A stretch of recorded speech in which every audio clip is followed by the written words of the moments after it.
Hey guys, it's Dave.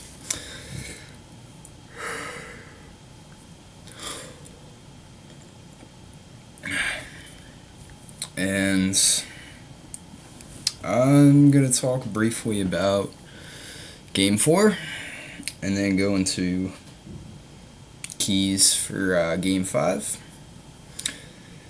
And then I'll head on out of here. Sorry, I had to plug my computer in. So, not much to really say about Game 4. If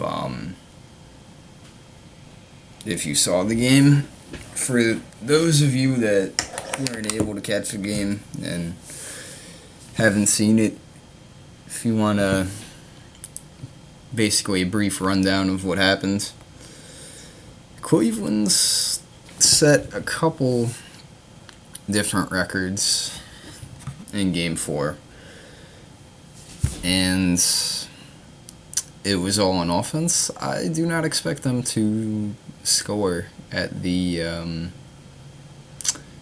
output or the rate at which they scored, or whatever you want to call it. I just don't see that high-powered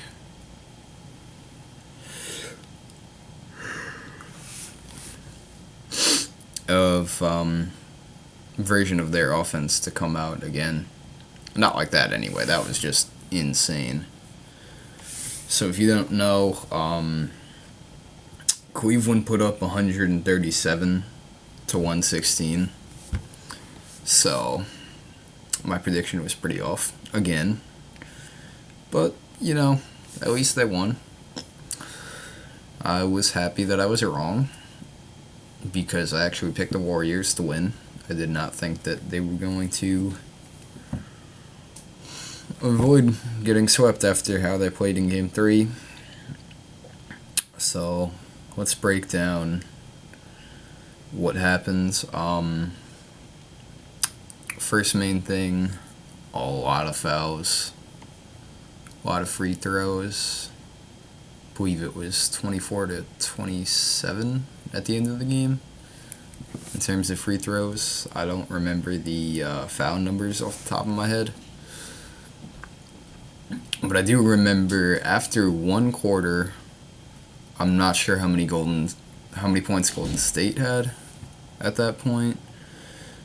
But after one quarter, Cleveland already had 49 points and set a record for a quarter in the finals.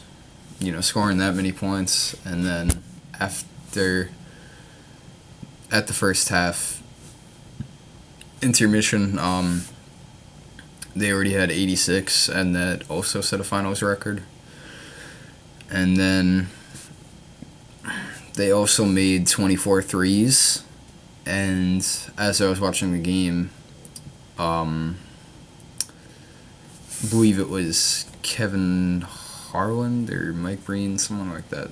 One of the announcers, whoever, it doesn't fucking matter. But basically they said that the finals record for most threes was 25, so they almost tied that. If they made one more, would have tied the record, which is pretty fucking impressive. And let's go into the actual statistics of everything. Kevin Durant had 35 points, shot only 40% total from the field, 22% from three, although he did shoot almost 94% from the free throw line. Very, very good free throw shooter. Had 4 rebounds, 4 assists, 1 turnover, 2 blocks. Draymond Green, he scored an okay amount of points. He had 16 points, but it took him 16 shots to get there, which is pretty bad efficiency-wise. And he shot 37% from the field. Pretty bad. 16% from 3, which is just awful. 74% on his free throws. But he also did grab 14 rebounds, which is really impressive. So other than the shooting efficiency, he did okay in that game. Not great. I'd say he had a good game. Not, great game. Because of the rebounds making up for the shooting numbers. Pachulia had 6 points. And he made both of his 2 attempts. But he only shot 50% from the free throw line on 4 attempts. But that's also kind of to be expected because, let's be honest, centers aren't very good at free throws normally. But he only grabbed 3 rebounds, which is surprising. So I'd say he had a pretty meh game. Pretty shitty, if you ask me. Didn't really affect the game too much. Just looking at that. Klay Thompson had 13 points on 36.4% shooting, 40% from 3. And he made one of his 2 free throws. And had only 2 assists, but 1 turnover to go along with that.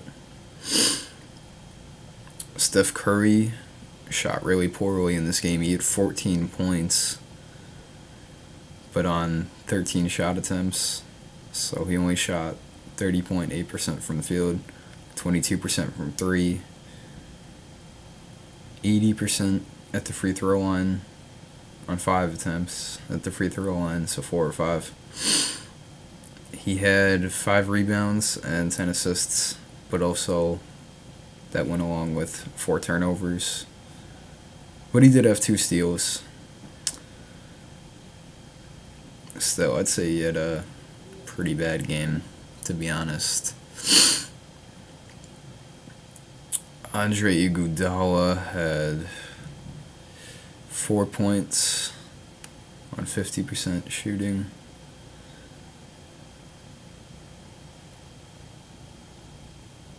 Had 3 rebounds. And whoops, what the fuck? Read that wrong for a second. Hold on. He had 3 rebounds. Or no, 1 rebound and 3 assists and 1 turnover. I'm reading this off of my phone, so it's kind of a pain in the ass to scroll up and then scroll down to see which number in the box score is what. So sorry about, mixing a few numbers up here and there. JaVale McGee had 4 points.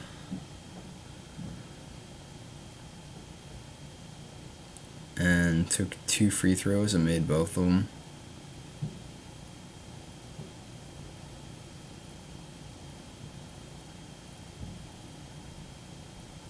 He had 2 rebounds and did nothing else, really.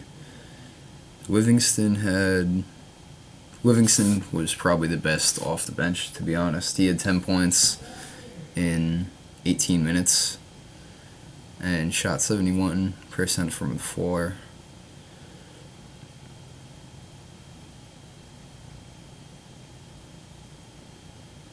He had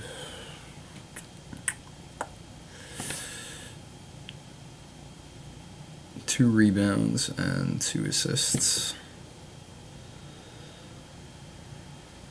Patrick McCaw was one of the only other contributors. He had 3 points on 33% shooting. Ian Clark had 5 points off the bench, and David West had 6 points off the bench. That's all the numbers for Golden State. On to Cleveland stats. LeBron had 31 points on 22 shot attempts, so he shot 50% from the field. 37.5% from 3. That's pretty good for him. He started out as a really shitty jump shooter and three-point shooter when he first came into the league, and he slowly developed his three-point shot over time, and it's really started to pay off. He also had 11 assists, 2 turnovers, and 1 steal. Kevin Love had a pretty good game. He had 23 points. Also shot 50% from the field, but 75% from 3, which is pretty good. And made 6 threes out of 8 attempts. And he had 5 rebounds to go along with 1 assist, 1 turnover, 1 steal, or 3 steals. 1 turnover, 3 steals, and 1 block. Sorry about that. Tristan Thompson played good defense, but offensively he didn't give much. He had only 5 points, but he also had 10 rebounds, 5 assists, 2 turnovers, and surprisingly no blocks. He needs to generate a bit more gritty defense, I think, personally. J.R. Smith had a good game. He had 15 points, as well as 2 rebounds and 1 assist, no turnovers, and 1 steal. So pretty good numbers from JR after not playing so good in the first 2 to 3 games. Mostly the first 2, though. Kyrie Irving had a really, really great game. He had 40 points on almost 56% shooting, 58% from 3, as well as 7 rebounds, 4 assists. He had 3 turnovers, which is not so good, but he also had a steal to sort of make up for it a little bit. Richard Jefferson played pretty good defense. I believe it said that Kevin Durant was like 1 of 7 or like 1 of 9, some really poor shooting number, when Richard Jefferson was guarding him in Game 4, which I thought was really, really surprising. Like, I know he's a good defender, but against Kevin Durant, that's really, really impressive. So defensively, he did pretty good, but offensively, he only had 8 points, 3 rebounds, 1 assist, and looks like 1 block. Pretty good. Pretty good. They don't need him to score like 20 points a game anyway, so, he gives about 8 to 10 a night. That's good enough, I think. Shumpert had 5 points to go along with 3 rebounds and 1 assist.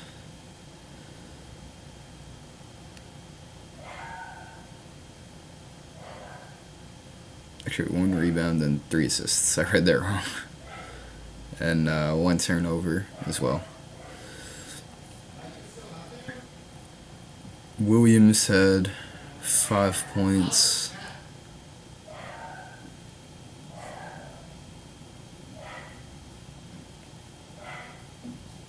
No rebounds, no assists, and 1 turnover.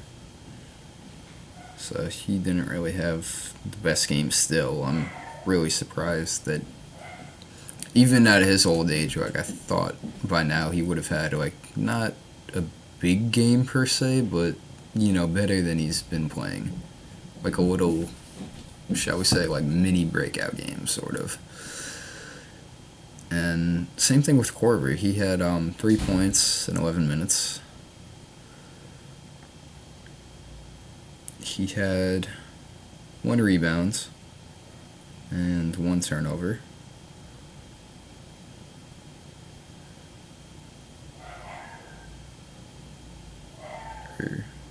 Shit.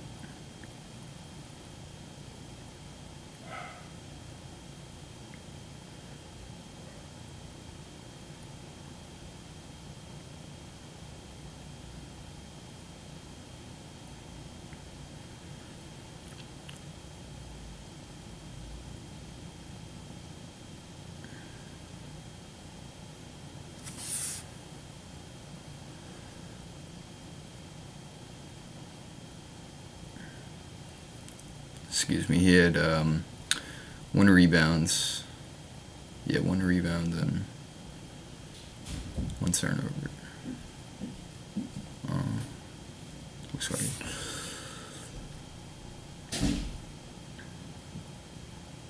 Yep. I read that wrong for some reason the first 3 times. And yeah, Williams had 2 points.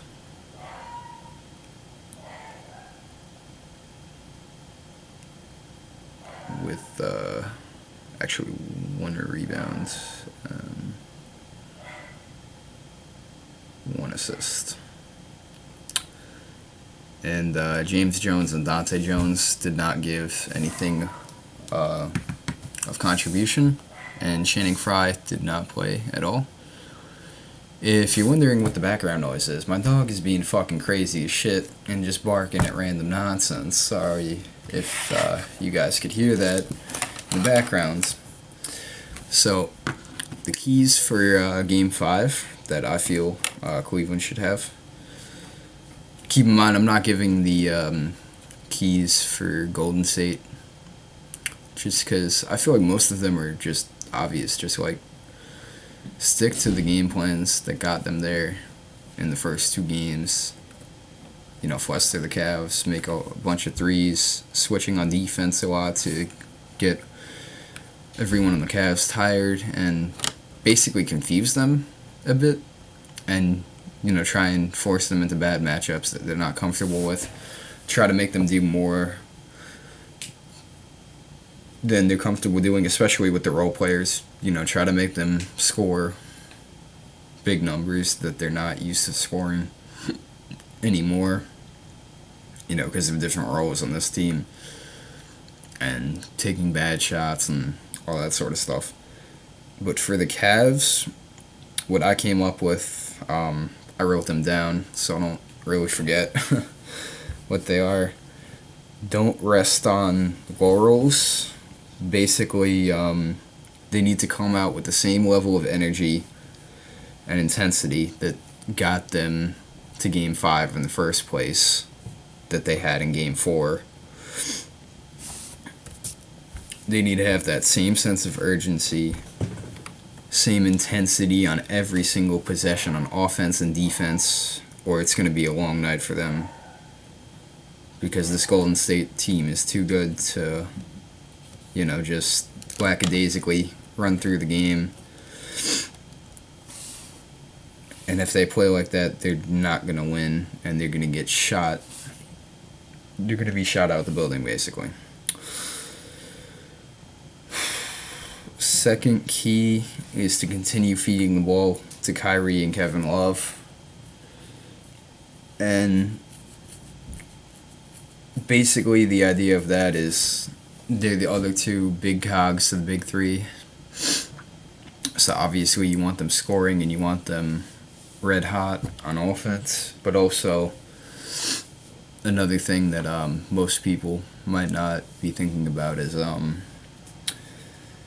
the more they go off offensively, so to speak, the more that their defensive matchups, like Steph Curry and whoever gets matched up with K-Love in this game, would have to pay attention to them on defense. and it would sort of take them out of their offensive game, if that makes any sense, because they'd have more responsibilities to deal with, so that they might not be able to just focus on offense and just making their shots. They'd have too many other things to worry about. They'd have too many things on their plate, basically. The third key is balance on offense. So although in Game 4 they made 24 threes and that worked for them, that's not going to happen again, most likely. You can't really outshoot this Warriors team from 3. And also, if they just jack up a bunch of threes, Golden State's too good a team defensively to not figure that out at some point during the game. So even if it was working even half as well as it did in Game 4, they would just run them off the three-point line, so they would force them into shots in the paint, which some of the role players, may not be comfortable with. Who knows? The next key I have is play pesky defense like they did in Game 4. Just really get the Golden State Warriors flustered on offense, force a bunch of turnovers, and get LeBron and the big three and everyone else running on the fast break, and just try to keep pace with them offensively by their defense being good. So let their offense be run through their defense, basically, by playing really gritty defense and forcing a bunch of turnovers. Then obviously the next one is they need to limit their own turnovers, because the Golden State's too good a team offensively to not capitalize on turnovers that Cleveland may give them potentially in the game. So they need to limit them as much as possible. They did a good game for the most part, or a good job doing that in Game 4 for the most part, I thought. Next key, and actually the final key for the Cavs to win this game, in my opinion, out-rebound Golden State, which goes back to limiting possessions. The less turnovers and rebounds that they give up to Golden State, the more possessions they can get, potentially, and the less possessions that Golden State can get, which means crashing the offensive glass with Tristan Thompson, Kevin Love, and whoever else is in the paint to grab them. Even LeBron, maybe Richard Jefferson gets a few. And that's all I got for keys for them to win Game 5. If you're wondering what the other noise was that might have been picked up on my video, it's an update I got on my iPod for the Mets game for Bleacher Report. So sorry if you guys heard that go off. And for a prediction for this game, I would say 125 to 120 Cleveland. Hope you guys enjoyed this video. I'll see you in the next one. Bye.